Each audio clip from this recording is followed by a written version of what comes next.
It won't take super long. I'll probably be there till about 12:15.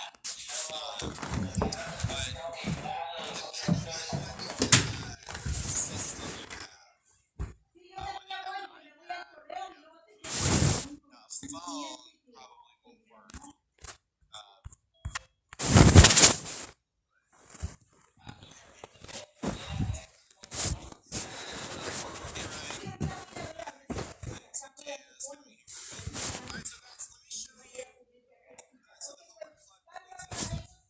So there's homework for your first period class in Schoology. There's homework for your third period class in Schoology. There's nothing period 5, but there is something in homeroom. So I want to show you what I put down.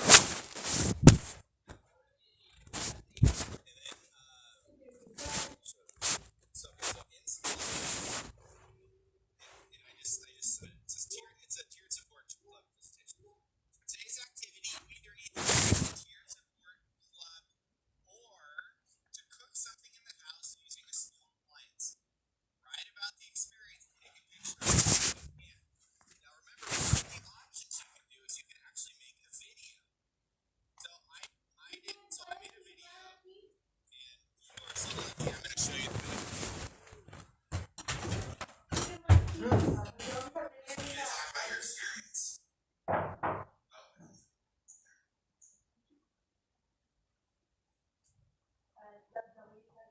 Where? Okay.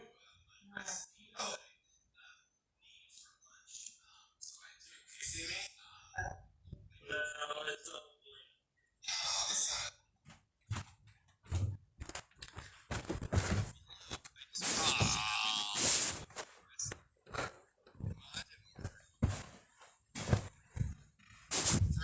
Oh, it's converted. It's not ready yet. Okay. So anyway, it didn't work. What I did was I filmed my. So for your journal, you're supposed to go cook something, and then you can either come back and type about it and take a picture of what the food is, or you can film yourself and talk about it. So that's what I did. I said like, hey guys, I just want to let you know about my sandwich I made. I used wheat bread, I used cheese, I used the toaster oven, so that was my small appliance. I melted the cheese on the bread in the toaster oven. I didn't burn myself, I was careful. And I took a piece of chicken, I cut it up really small, I made a sandwich, and I used it. It was a fun experience, and I was thank you. It was really, it's like that kind of thing, it was really short. So the tiered support clubs for today are,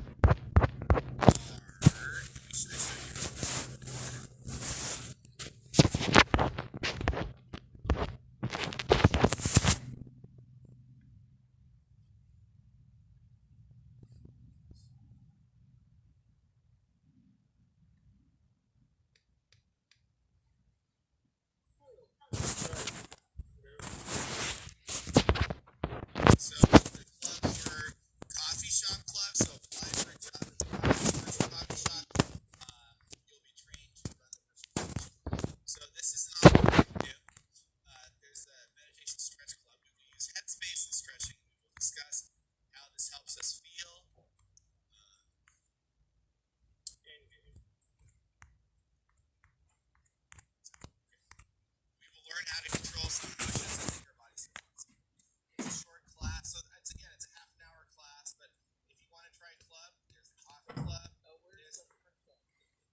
Go ahead, Ma.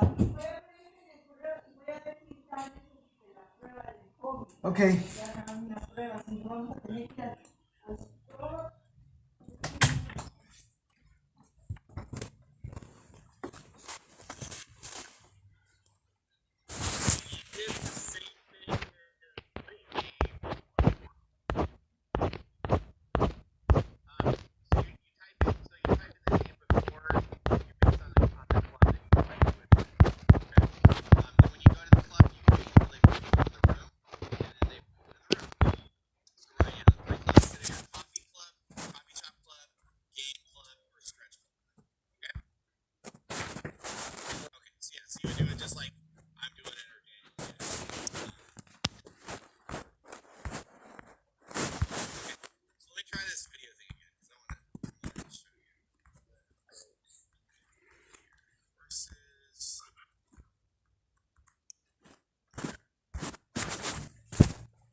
We made USAA insurance for renters who make the most of their space and money. That's why we make it easy to cover the stuff you love for as little as 33 cents a day. USAA, what you're made of, we're made for. USAA.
We're live. We're live. Hey guys. Yes, thank you. I like it when my guests do my little live dance with me. I feel like Ellen, but not really. Guys, we have Dan Povenmire here. This is a super exciting thing. Dan is like Leonardo da Vinci. He is an amazing, I really believe so. You're an amazing animator, a writer, a musician. I trimmed my beard a lot thinner than he did. You just got to do a Vitruvian Man type art thing and you're good.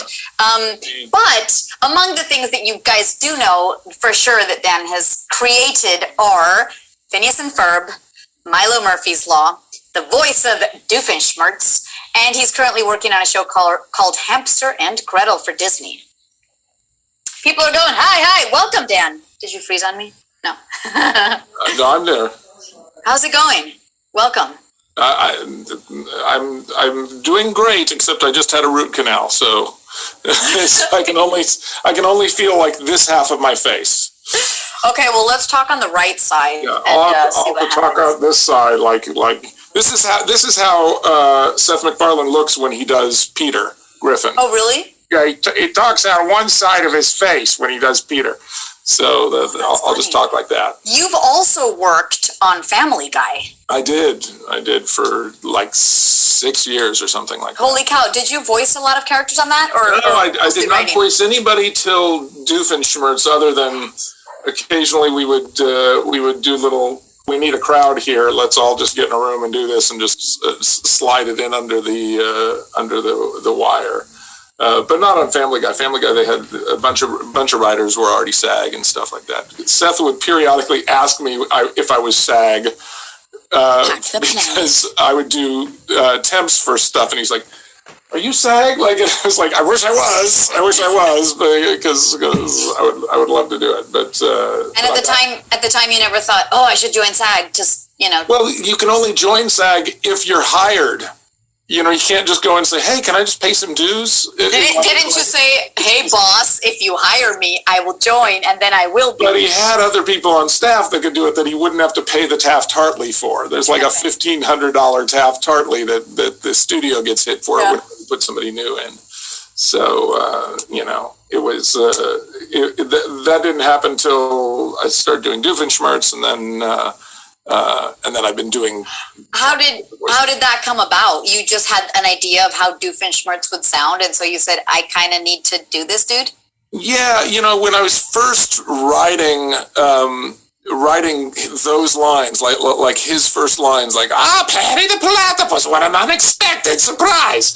And by unexpected, of course, I mean completely expected. That was like I was just doing that when I would pitch it to people. I would do that voice, and the executive on the show said, "I think you should do Doofenshmirtz for the pilot." And I did, and it tested through the roof and everything, but I still had to re-audition for myself, basically. That's so crazy. For Doofenshmirtz when we went to series, and we had to audition a bunch of really good voice actors that I was just trying to get them to sort of sound like me, because I felt like this is how the character sounds in my head. And Swampy's argument was like, we're going to spend a lot of time trying to get somebody to sound exactly the way Dan says it when he says it. Yeah. A lot quicker for us, and will save us a lot of studio time if Dan just does it. And so they said yes. And that's how you joined the union? That's how I joined the union. Yes, that was it. That's amazing. But he has a slightly like a Russian thing happening in there. How did you choose that? It's not really. It's sort of vaguely Eastern European. And I've noticed, my daughter has gone back and watched the whole series, like during COVID. And I noticed that first season, he had a much thicker accent. He started assimilating, and second season, as I got lazier. And by third or fourth season, he's really just talking in English. He's just talking in American accents, but with this voice. Well, that's what happens when you've lived here enough. Your English gets better. Exactly. It's like he assimilated a lot over the same summer. Yeah. Holy cow. Go back and look at first season. He's like, very much got an accent that he talks. It's very funny. So I love two stories that you've told me, and I'd love for you to share with people watching right now. They're most of my followers are animation fans. They love anime, anything animated, and video games. So this is like their world, and voice acting is a big passion of a lot of them. You mentioned Doofenshmirtz. Doofenshmirtz had a different name, and I think the original name is hysterical, even though Doofen is kind of funnier. Can you tell me about that? He was originally because we created the show in like 1993, and it didn't get bought till 2005. So there's like 13 years where the show existed, and Dr. Doofenshmirtz was Dr. Mittelschmertz. And then halfway through the development process, they told me, I think we have to change Doofenshmirtz's name. I said, why? It's like, well, do you know what Mittelschmertz means? And I said, well, I didn't just make it up. Yes, I know what it means. Because Mittelschmertz is the pain a woman feels while ovulating. Specifically while ovulating, there's a little tiny pain that women who are trying to conceive learn to recognize that pain, because it's like, oh, now we need to get busy because we're trying to have a kid, and Disney was like, no, well, we can't do that, because I said, well, first of all, it's not a dirty word, and it's not even a clean word for something dirty. It's something that takes place in people's bodies all, like every month. Every woman has this thing, and they say, yes, but it has to do with procreation. So we steer clear of that on our main characters. Oh my gosh. So then we had to okay. And we had lived with him as Mittelschmertz for so long, I couldn't imagine him being anything else. And now when I remember that he used to be Mittelschmertz, it's like, oh, what a weird name that would have been.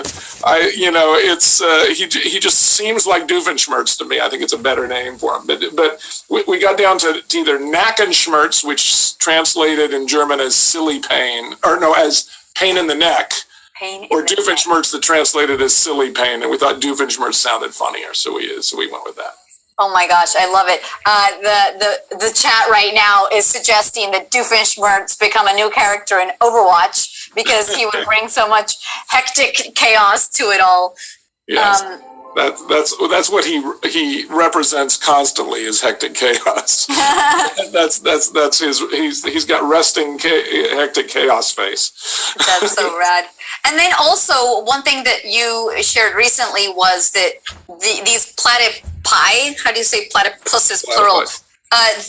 They are actually that crazy green color, and you're ahead of the. That's the most amazing thing ever, because I colored him teal when I was, just like coming up with like what colors would look cool together. I didn't want him to be brown because it just was sort of a blah color. And I was like, what weird colors work together with, and I gave him this sort of yellow bill and just made him this sort of bright, not quite turquoise. It's a teal color. It's that color right there, back there. Yeah.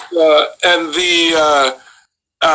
then just this year, like over 10 years after the show went on the air, the scientific community found out that if you put them under a black light, if you put them under ultraviolet light, they glow green, and the green they glow is almost exactly this green. They're really, I mean, there's pictures of them online that just make me go, what are the odds of that? It's one of those 1 in a million shots that's like how is it possible that I guessed, you know, like that I was decades ahead of the scientific community on the color of a platypus? Who would have thought? Oh my gosh. Also, because, like, you know, there are those weird, like, you know, ocean creatures that are like pink or purple. Yes. So the fact that it was the exact same one is it's hilarious.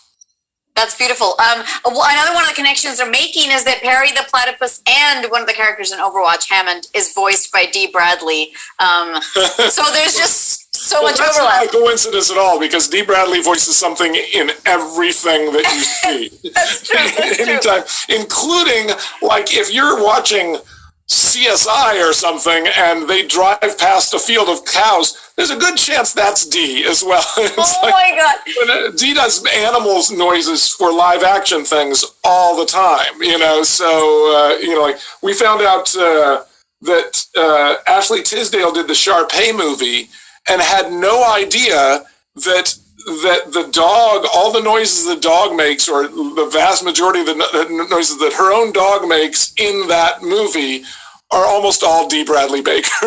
and doing an event together, and he says, "Well, I was in Sharpay movie with you too," and she's like, "You were?" And he's like, "Yes, I was the voice of here, all those dog noises." And she's like, "No way!" He's unbelievable, and he's in everything. He's all the clones in the Clone Wars. He's in, you know, you can just turn on it. You know, he sang the Secret Tunnel song in Avatar: The Last Airbender, which is like this very famous song sequence that this one-off character comes in and does. And for TikTok, when I was sort of leading up to the release of the Phineas movie last year, I was doing this Doofenshmirtz says what you tell him kind of thing, where people would ask me to do things, and a lot of people asked me to sing stuff, and I kept getting requests to sing Secret Tunnel over and over again, and I was like, well, I can sing that, but I also know Dee Bradley Baker. Yeah. And so I did a thing where I sang the opening, and then when we went to the chorus, I was just doing these power chords, and I said, "Ladies and gentlemen, Dee Bradley Baker," and he sang that thing, and that video took off quite a bit just because of that. So yeah, let's talk about this crazy TikTok stardom we have going, guys. Weird. It's amazing. Dan has over 4.2 million followers. I think it's 4.3 right now. Oh, whatever. I remember, like, you were like at 500,000, and I'm like, holy shit, awesome. And then you hit 1 million, and I'm like, Jesus Christ. Yes, and it just kept happening. It just keeps going. So what made you start? I know you incorporate your daughters a ton, particularly Melly, right? It's just so good. Yeah, both of my daughters were on it all the time. And doing the little dances, right? Just doing little. Well, like Melly does a lot of comedy on it, which I think is funny. And I had never really paid much attention to it, but I did create an account at one point, and I think I uploaded one video and then forgot all about it. And then I was making these at the beginning of quarantine. I was making these rap videos just to put on YouTube and to put on Twitter and Facebook and stuff, and just to send to friends about working from home or how's your quarantine or stuff like that, where I would get a bunch of people together and we would do a little rap video from our homes. You know, had one with Wayne Brady and Weird Al and Dietrich Bader and Kate Micucci all joined in on one. And I was just putting them on and trying to make a little bit of a splash on YouTube and doing like a premiere time and tweeting about it and stuff. And I put it on YouTube and it got like 70,000 views or something like that, which to me was like a really great number. It was like, you know, it's like that's really successful. Yeah. I should probably also put it on this TikTok thing because I have an account. And I put this it there. TikTok thing. And it got like 250,000 views in like 2 days or something like that, because I talk like Doofenshmirtz in it just a little bit. Yeah. And I'm suddenly like, oh my God. And like, you know, like all these comments and stuff like that. And I started just doing a little bit of TikTok here and there. And it just went like this so fast because, and I realized that, you know, social media is constantly changing. What's popular is constantly changing, and different demographics are in different groups. And everybody between 13 and 24 is on TikTok. And that's basically all they're on. That's the thing that they're concentrating on the most. Yeah.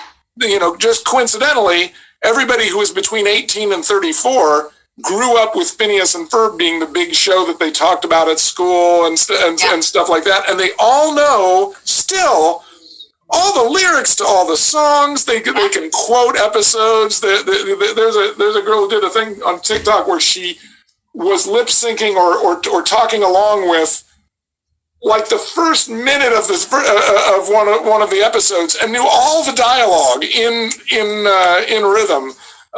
It's so that sort of became this thing. It's like, oh, I think there's this whole like untapped group of kids who know all of my stuff that sort of miss the show, especially now that we're in quarantine. I should start sort of speaking to those guys. And I think that it really helped the movie that we released on Disney Plus last year. I think it really helped those numbers because I was the only person. Disney wasn't promoting on TikTok at all. I was the only person promoting that movie to the people who wanted to see it the most. You know, not that I want to get into Disney and numbers and stuff, but I hope you're getting like an advertising payment for that because this is like your creativity. But, you know, when the movie does well, it helps me. And I just want people to see it. I was really proud of that movie, and I didn't want it to be this thing where they're just advertising on Disney Channel, where there's a lot of people who still remember Phineas and Ferb from. That are watching the channel, or their older brothers and sisters, you know, but the show hadn't been on Disney Channel in a while. Yeah, the people who grew up with Phineas and Ferb were all on TikTok. That was the place to reach them, and I was just having the time of my life making these little videos, and you know, I've always loved editing live action stuff. You know, it always reminds me of film school, and I really enjoy that.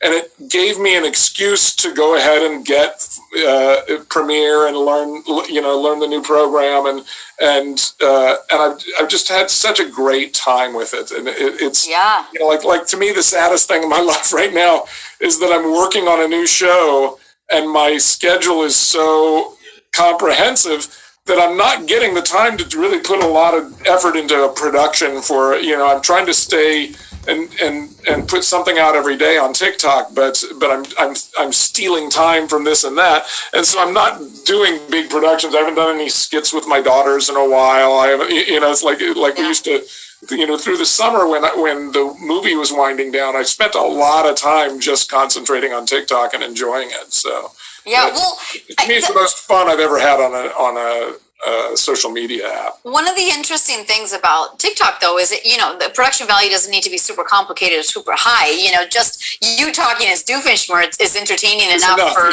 all the lovers, you know, of Phineas and Ferb. So it's almost like you just addressing them and saying, hey, I haven't forgotten about you. It was already huge, you know, because you have the diehard fans there already. Yeah.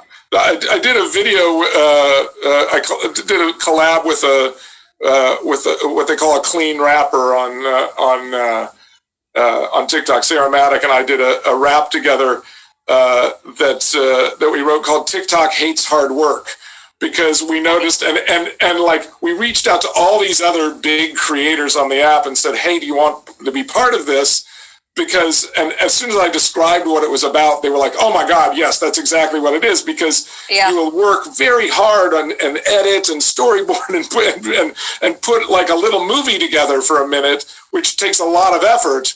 And it'll get this many views. And then you'll just say something flippant and off the cuff, you know, like, hey, I'll just do this, and it'll get this many views, you know, and there's no rhyme or reason to it, and so we did this whole rap video called TikTok Hates Hard Work, and just to illustrate that that was like 2 days of work putting that video together and wrangling all the other people to, and editing and doing all the green screen stuff and things like that. And then during the editing process on that, just so that I would have actually put a video out that day, I just duetted Jason Derulo dancing to the Platypus Controlling Me song from Phineas and Ferb. It was like a mashup of that and a Sweetie song. And I just like lip synced to that, to Jason Derulo and his buddy dancing to this. I posted it without thinking about it. That got like 12 million views. and TikTok Hates Hard Work is up over 1 million views, but I think it's still like under 2. And well, also, how long did it take you to duet that video versus make the other one? Literally as long as that video is. It was less than a minute that I spent on that video, and the 2-day one is like, okay, so you just sort of see how it is. Sometimes it's just the silliest thing that takes off on there. Oh, funny.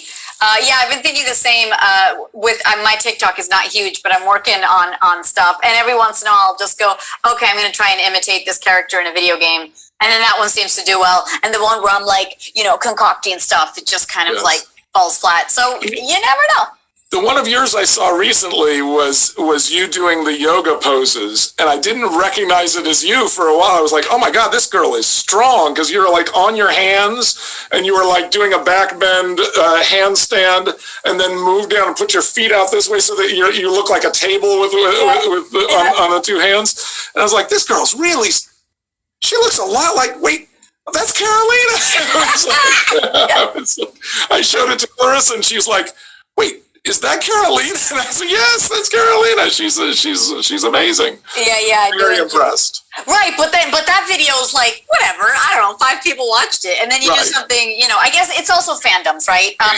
If you talk like Sombra, you'll get more. You get totally, more. Totally. Actually, the one I think is doing well on TikTok is Ray's. She's my Brazilian character in another video game. And I just started this thing called the Ray's Voiceover Challenge. So I give a few voice lines so that people can duet it and try to do them. But then I duet it myself so they can watch that and hear what it sounds like. So if you feel like trying my Brazilian character, I'll see what I just can duet that challenge and you'll see how it goes. I also just want to see the Valorant lovers try, and I'll do it with Sombra as well. Just have them see like what it doesn't have to be a perfect impression. I enjoy people trying stuff that isn't perfect. Yes.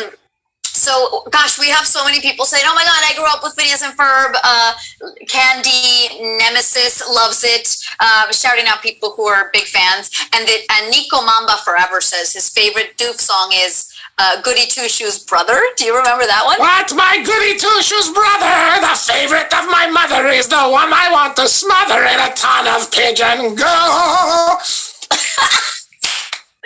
There's a story behind that chorus, because we had decided we were going to write a song for Doofenshmirtz there when he's trying to dive by. He's got a bunch of pigeons, mind-controlled helmets, and he's going to dive bomb his brother and embarrass him by having these pigeons poop on him.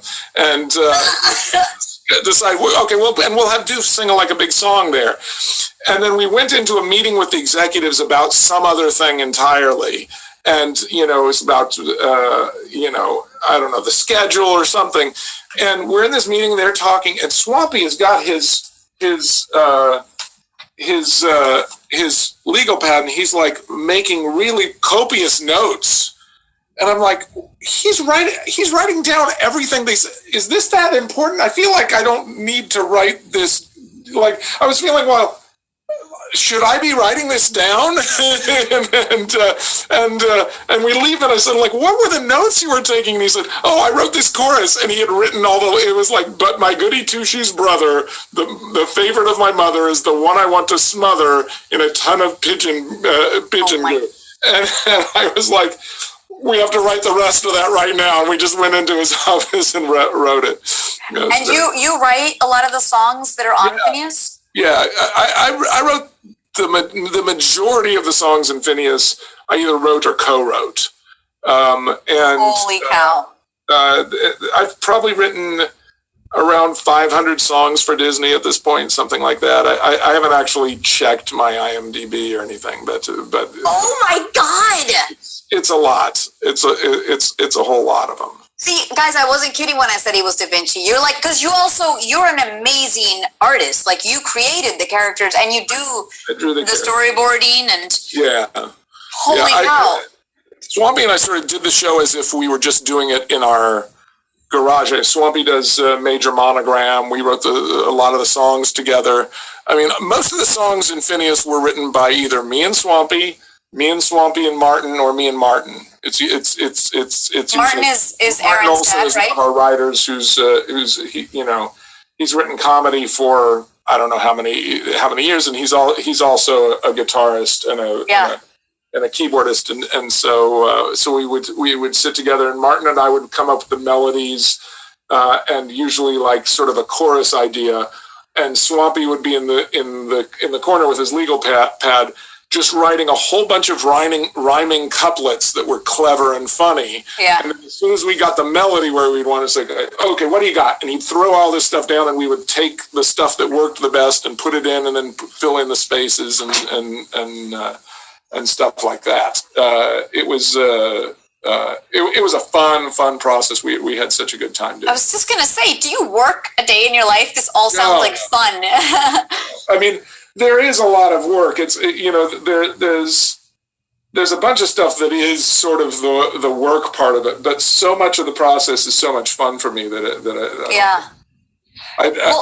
we got to write a song with Slash from Guns N' Roses, and I've gotten to know Slash a little over the years, and he sent me tickets to Coachella when Guns N' Roses got back together with Slash. Yeah. And they were headlining Coachella, and I'd been talking to him about it a little bit, and this is how I know I'm an old man, okay?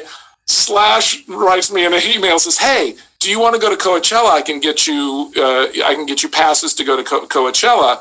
Don't worry about it if you can't, because we're going to be playing later at Dodger Stadium and stuff like that." And I was like,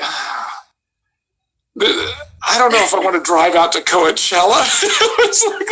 And sleep in a tent. It's like, we're going to go to Coachella. And I was like, it was like, that's how I knew I was old. Is my first thought was not, yes. It was like, I hear it's dusty out there, like this. Yeah. And it was the best way to go to Coachella. I talked to my wife, Clarissa, and I said, Slash says he'll send us tickets to Coachella if we want to. Do you want to go to? And she's like, honey, I think if Slash is inviting us to go see Guns N' Roses at Coachella, I think we have to go. I think that's not even a judgment call. We'll just make it work. Yeah. And I was like, okay. And so I told him, and we got like the VIP parking. We came in through the backstage, through everybody's tents and stuff. Like the actual bands have their little backstage.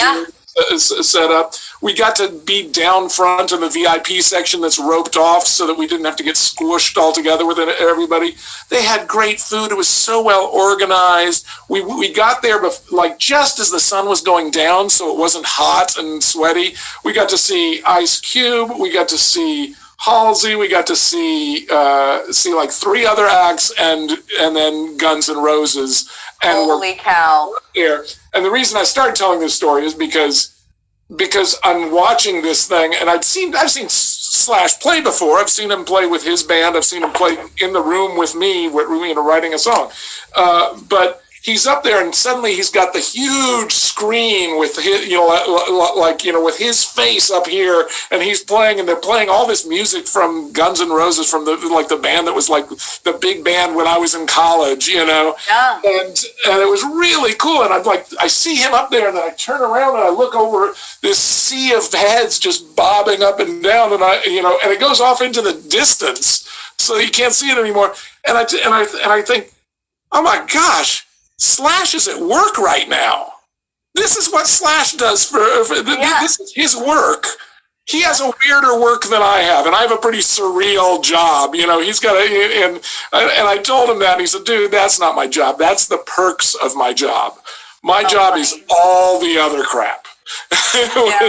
Is what it is. And that's sort of what it is in animation is there's a lot of parts of the job especially when you're a showrunner, that are very stressful and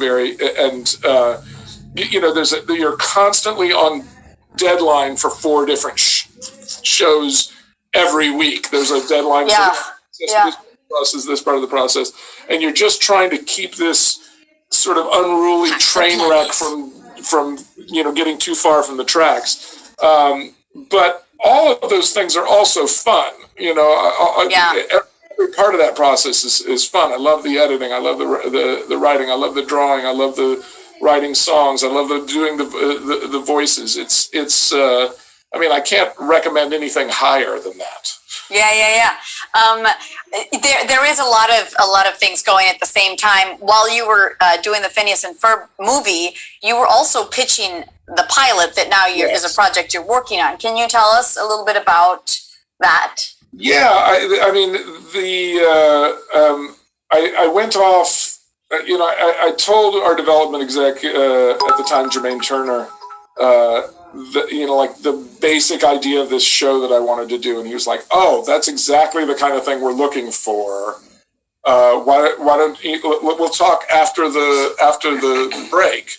And I went off and just boarded and recorded and made a pilot for it, just all myself. I love that you could just do that. Let me just make a pilot by myself on my free time.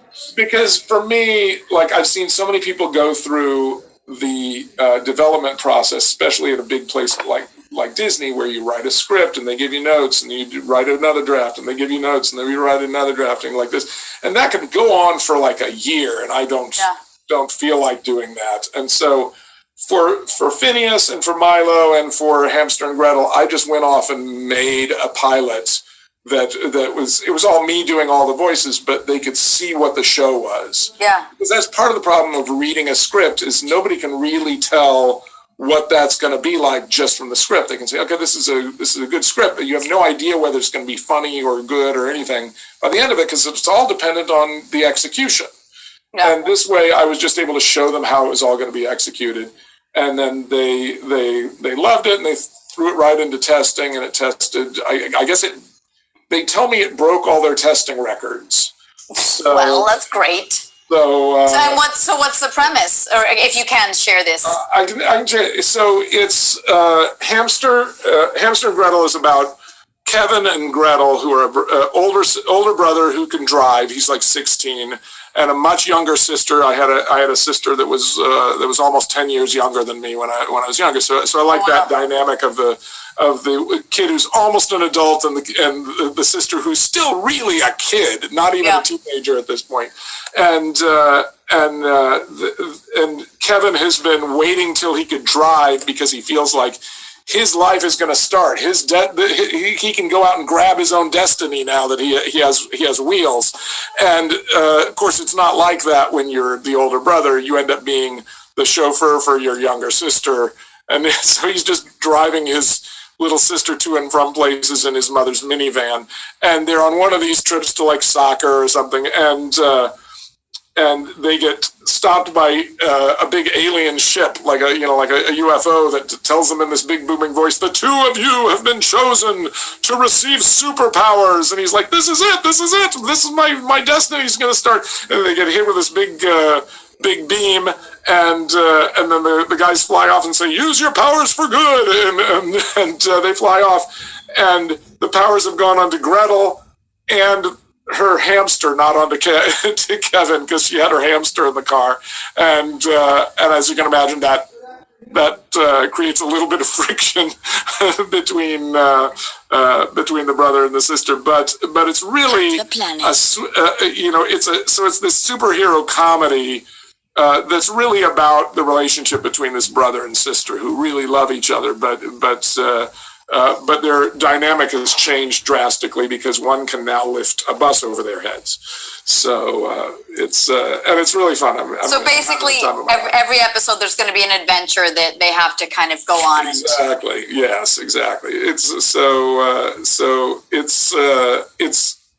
sort of new territory for Disney, even though they have Marvel and stuff.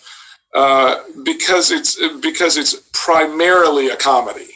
Yeah, totally. It's not a superhero show that has comedy in it. It's a comedy that has a lot of superhero action in it. So if you can imagine what the perfect matchup of Phineas and Ferb and Marvel would be if you were leaning more towards Phineas and Ferb. It's sort of that. Super fun. Are the in terms of art? I know you're still developing it, but are they going to be similar characters with really pointy faces, or is it a very different style? I think you get one of those. Like the Phineas thing was so unique, and I think that's that's why I stuck with this with pitching the show for so long, is I felt like this is something that doesn't look like anything else out there. Yeah. I still try to throw characters in with that look unique and at least pop. But there's only so many geometric shapes you can do. And in Phineas, there were only the two characters that had the triangle head shapes, which was Phineas and Doofenshmirtz. And then, but they were all, like, all the main characters, Isabella was half a circle and Candace is half a circle, and Perry the Platypus is a rectangle. And, it's like the original main, like, 5 characters were that geometric shape, and then everybody else is sort of some version of how I would draw them and sort of keep them a little bit, just edgy and make them pop, like, Buford and Baljeet and those characters. Yeah. Milo is more like, okay, let's make people sort of look like humans, but still look like I drew them, and I think that's where we are for Hamster and Gretel. And are you going to voice anybody there yet, or it'll come around? I haven't written anybody for me yet. I'll probably be a villain at some point, but I'm too busy trying to find other voices that don't sound like me in the thing right now. Doofin can't make an appearance. Will there be crossover? There's going to be small characters that are me throughout because I'm SAG and I'm in the booth. So yeah, of course. But I haven't come up with anybody that's specifically me yet. Do you talk to yourself a lot in voices while you're drawing, or? My daughters think it's really funny because when I'm drawing, I will make sound effects of what the pen is doing. I'll be like, I'll do that sometimes.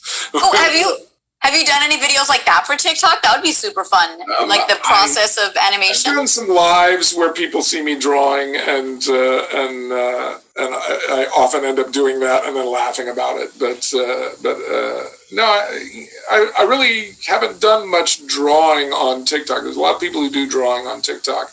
I'll do it occasionally if I've got something else that's funny. But for me, I'm always trying to entertain on TikTok. And I don't find watching someone draw really fun or funny to me. So it's like, I like watching it because I'm an artist. But I feel like if you're not an artist, is it really entertaining to you? I don't know. It's like people always ask me for things like, can you wish somebody a happy birthday or something?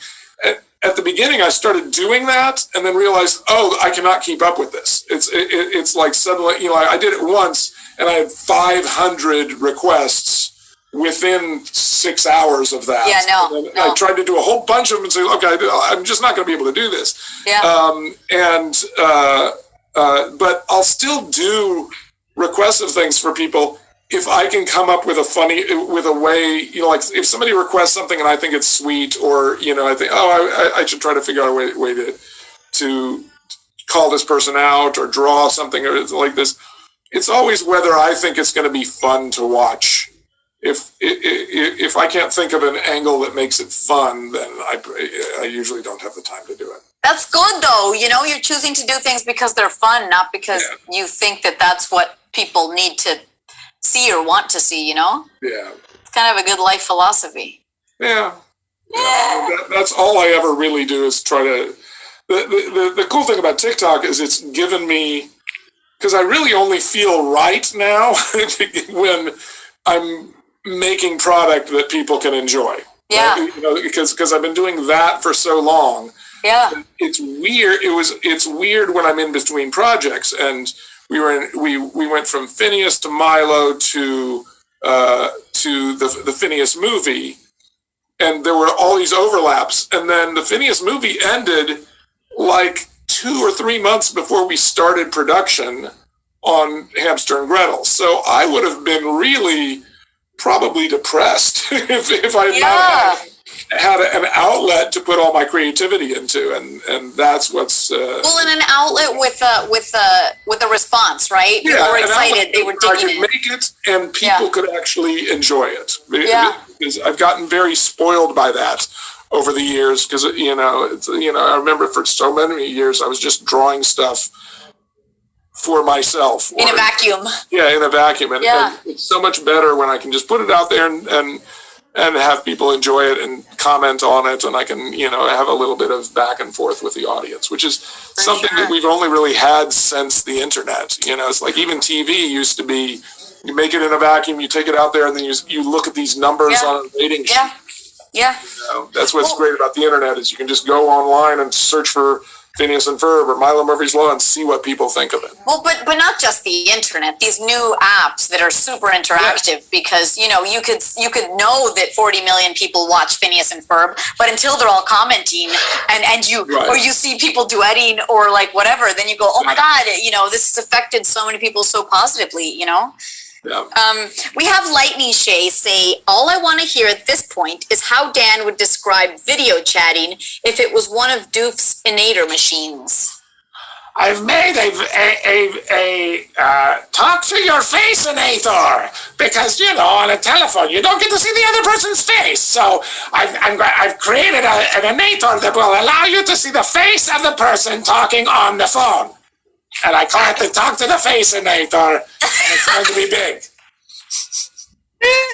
Oh my God, this is so much fun. I think also that the fact that you've been, you created the show too. We were very careful about using Sombra's voice and stuff like that. Like, I'm not technically allowed to just use her voice all the time. Like, Sombra would do this and say that because it's somebody else's IP.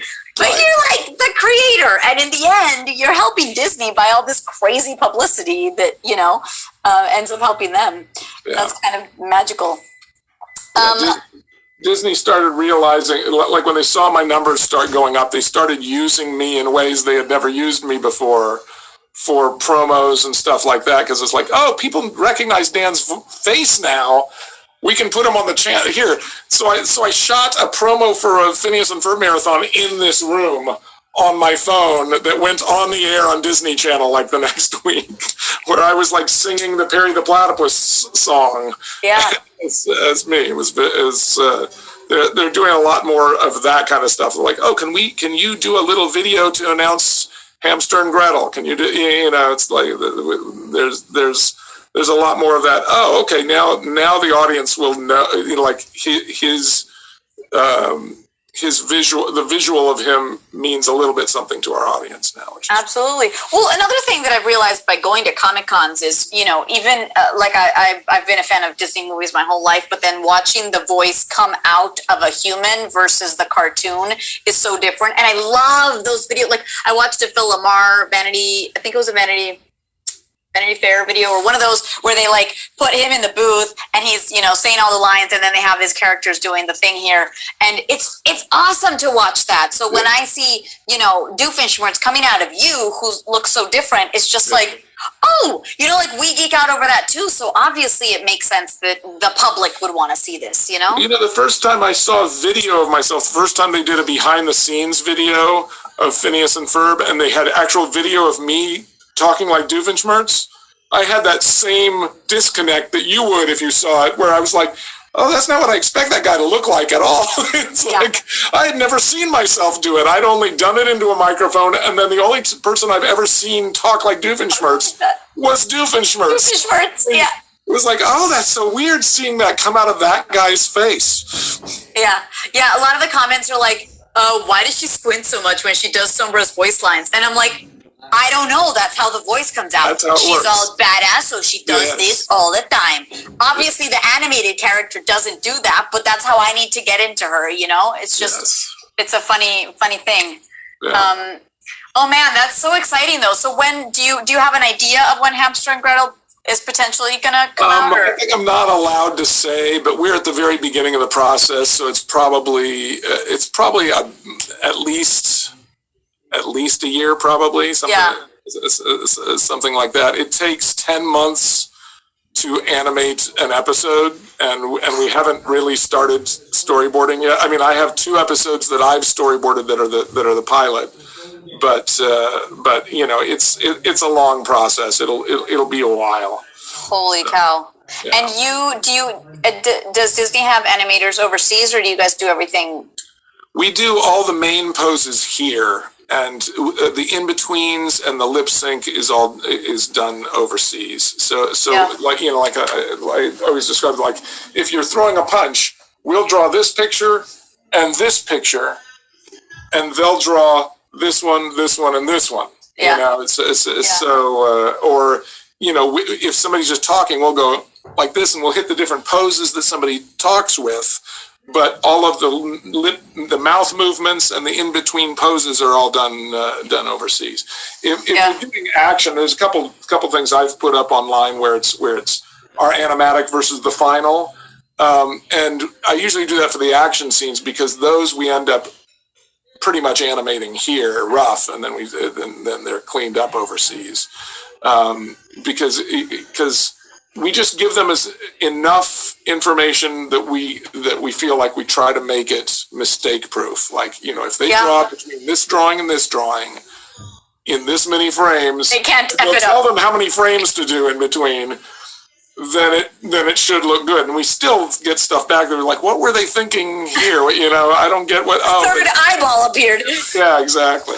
So the finished animation is still done overseas for us. That's amazing. Dan, you have been amazing. I don't want to take up more of your time because I know you have a million things to do. Probably have something starting soon. I shout out actually, I'll let you go and then I'll shout out some subscribers, because I just have to, like, they subscribe for months at a time, and it's a big thing we do here on the Twitch.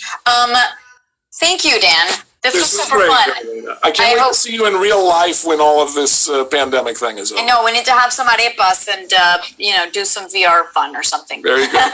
All right, ciao. Thank you. The chat loved you. Bye-bye. Bye-bye, stay evil. Guys. Oh, shoot. I just saw your comment, Dragon One. Ask him to say Sentinel, Cypher the Sentinel.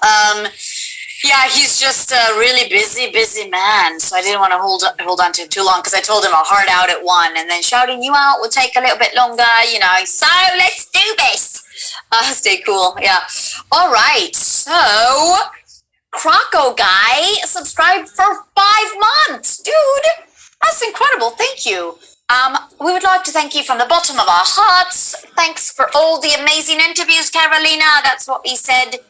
He said, or she said. I'm guessing guys are dudes, but we don't know these days. Mono_Duran subscribed with Prime. Thank you so much. Lightning Shay, I feel like you're going to sashay away with the Latin. Subscribe for 6 months. 6 months at tier 1. Holy guacamole.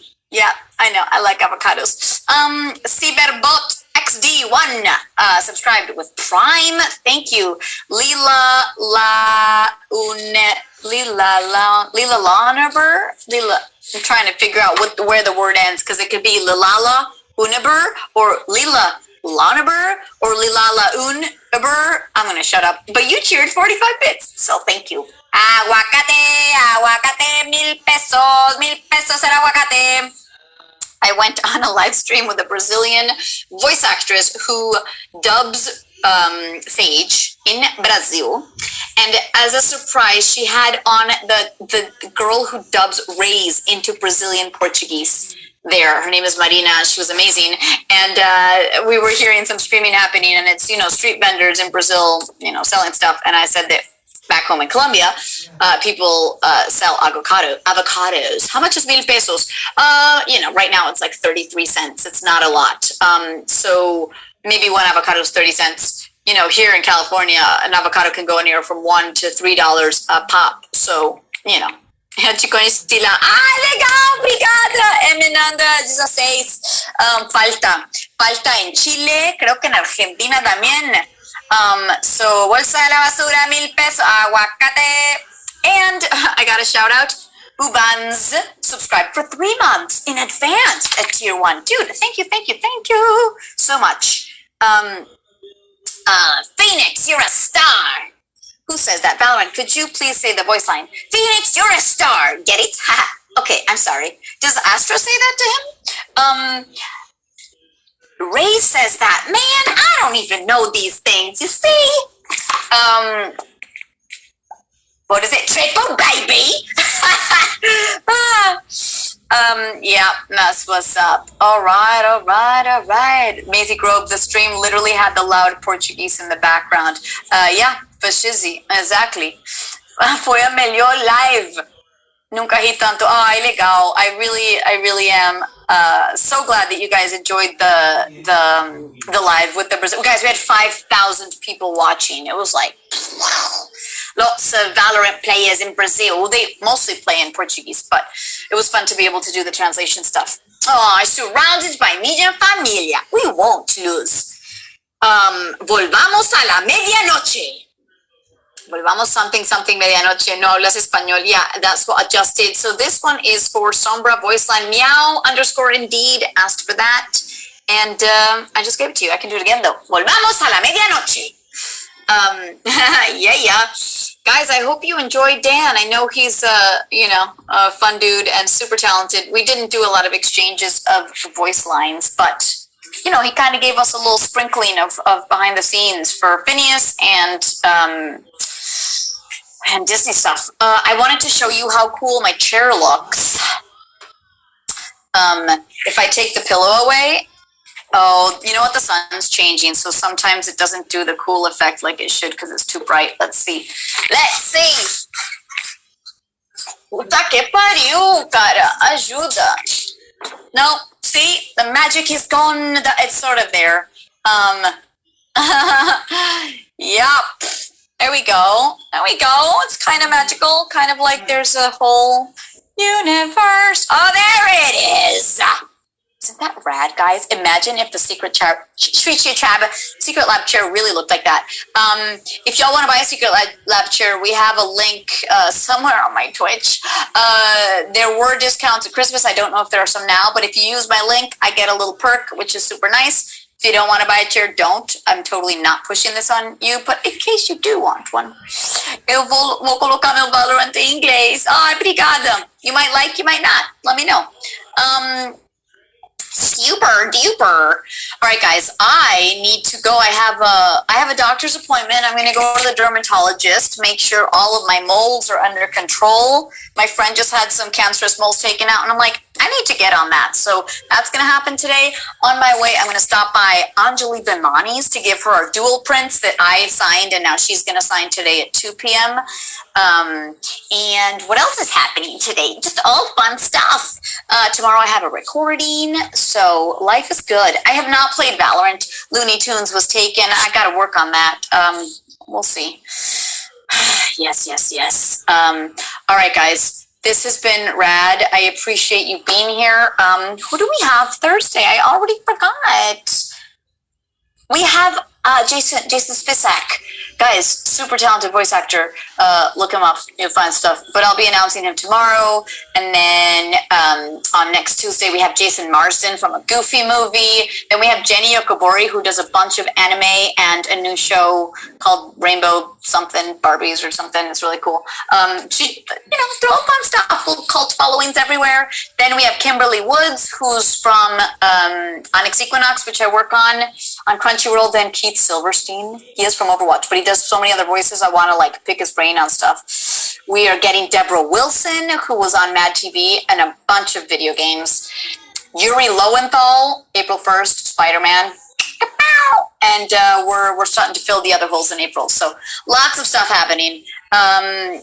Thank you so much. Follow my TikTok. Go to my TikTok. Do the Raise voiceover challenge. Booty, you should try it. I think it'll be fun. You can't really do it on Insta, so it's on the TikTok. I learned recently that's not how Brazilians say it. I thought it was TikTok, but it's TikTok. TikTok. I want to say TikTok. It's more fun. My TikTok is Caro Rabasa. Oh, thank you, Booty. Yeah, Caro Rabasa. Guys, it's really easy. Usually if you Google my name on anything, a version of it'll come out. So you'll be salad. Guys, thanks for your support. Seus vídeos são maravilhosos. Obrigadão, Eminanda. Keep booming and booping. Boop.